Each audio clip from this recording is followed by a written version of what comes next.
আসসালামু আলাইকুম। আজকে দেখাবো ডিম দিয়ে বেগুন ভাজি।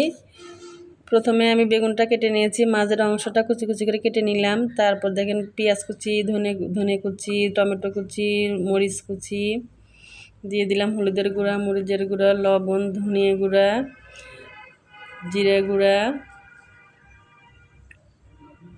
তারপর দিয়ে দিলাম আদা রসুন বাটা। তারপর যে বেগুনটা কেটে রাখছিলাম তার মধ্যে দিয়ে দিলাম লবণ, হলুদের গুঁড়া, মরিচের গুঁড়া। এখন ভালোভাবে ওটা মিশিয়ে নিব, সুন্দর করে হাত দিয়ে এটা মিশিয়ে নিব। এখন ওই সবজির ভিতর দিয়ে দিলাম 2টা ডিম।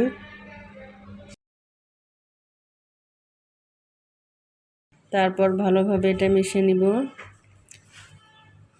তারপর দিয়ে দিলাম একটা কড়াইয়ের মধ্যে দিয়ে দিলাম একটু তেল। তারপর সুন্দর করে গুছিয়ে নিলাম, বেগুনটা বসাই নিলাম, তার মাঝখানে দিয়ে দিব মিক্সড করা সবজি।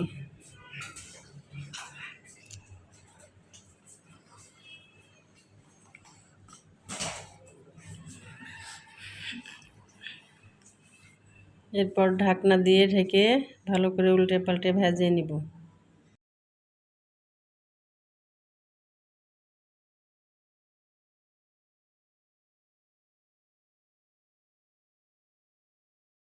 এভাবে সুন্দর করে ভাজা হয়ে গেছে, এখন আমি উঠাই নিব। আসলে এইভাবে ডিম দিয়ে বেগুন ভাজি করলে অনেকটাই ভালো লাগে। আপনারা বাসায় খেয়ে দেখবেন, ইনশাআল্লাহ আমার মনে হয় অনেক ভালো লাগবে। এই পর্যন্ত, আল্লাহ হাফেজ।